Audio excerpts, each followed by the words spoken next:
Iran और USA के बीच जो टेंशन चल रही है उसका इफेक्ट सिर्फ मिडिल ईस्ट तक लिमिटेड नहीं रहेगा।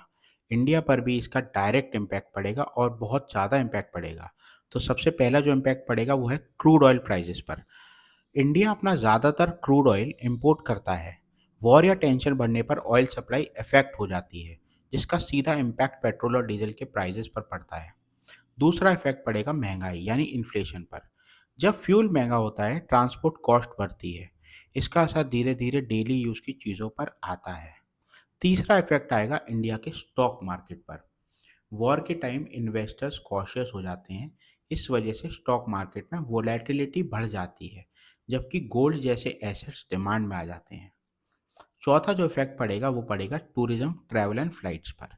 मिडिल ईस्ट राउट्स अनसेफ होने पर इंटरनेशनल फ्लाइट्स रीराउट होती हैं। इस ट्रैवल टाइम और टिकट दोनों बढ़ सकते हैं। पांचवा जो है इंडियंस अब्रॉड, जो बाहर इंडियंस रह रहे हैं।